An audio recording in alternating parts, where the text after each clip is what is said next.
Neal, tell me a bit about what you do and what this project's about. I've read of your website, but let's hear it from the horse's mouth, so to speak.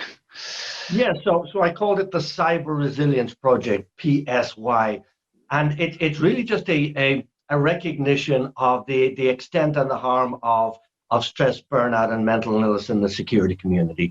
It's kind of been a dirty little secret for years that's not so secret anymore, but still pretty dirty.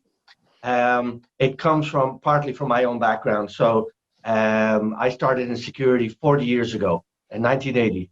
I went into it with mental illness, depression, severe anxiety, avoidant personality, which has probably attracted me to it because it allows me to isolate myself. I didn't have to be around people that I didn't feel comfortable being around.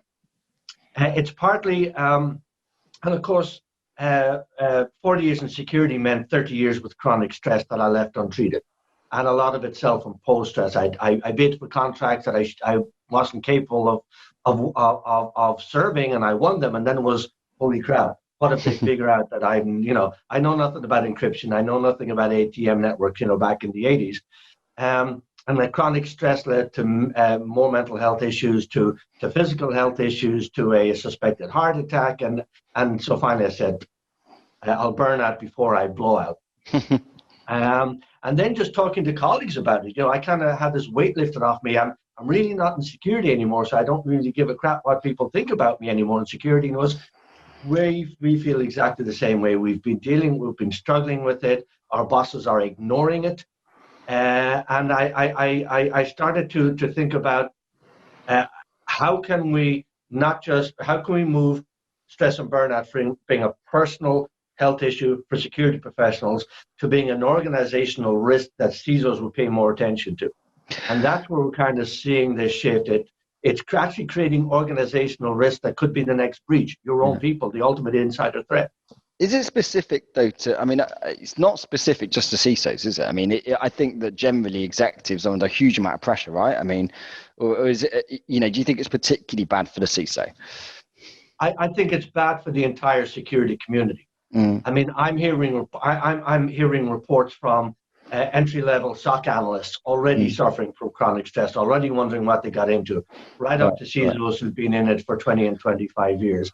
I don't think there's anyone in security anymore that's not stressed, and it's partly the job and it's partly self-imposed. The people who are attacked in this industry have very high personal standards. They're perfectionists, and they load this unnecessary stress on themselves.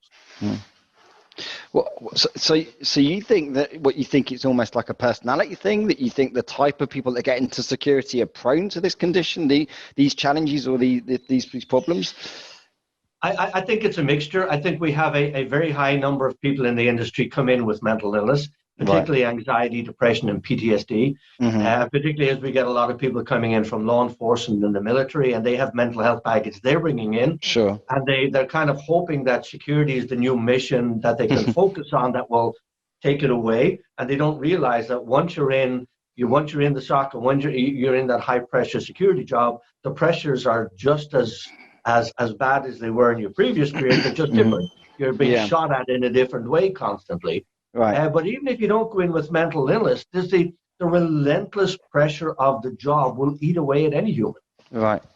And I suppose one of the big frustrations, and one of the things that we've talked about to a lot of CISOs, is they get really frustrated because they feel like they're banging their head against the brick wall because they're trying to do a job, but they don't feel like they've got the support of others around them, and that creates that must be incredibly frustrating and damaging as well. To constantly be in that position, where you're the only person in the organization that frankly cares about that problem.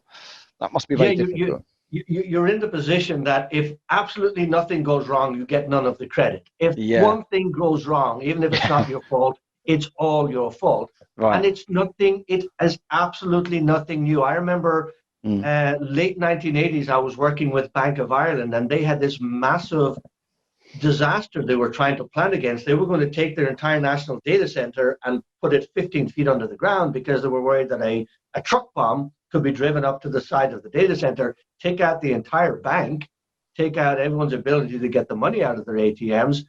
And no matter how much a big a disaster the IT and security people had positioned it, they could not get buy-in from the top I remember they were trying to buy software for me that cost £1,000, and they couldn't get the budget for it. So the frustrations are nothing new. The dangers are exponential. I mean, there was no internet back then. There was no email back then. But that's why I said earlier, I wouldn't take a CISO's job for all the money in the world.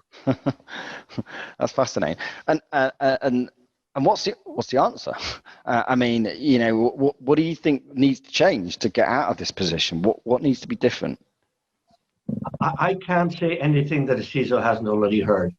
That the culture at the top has to change. That there is no business without security. We now know that it's not just an extra add-on. It is absolutely core to the survival of your business. One data breach will wipe you out. One significant data breach will wipe you out. If it doesn't physically wipe you out, it'll wipe out your brand. I still don't know how we get that through to CEOs who are the ultimate decision makers, other than change the personalities of CISOs. They have to stop being security people, and they really have to be harbingers of doom. You do this or you die.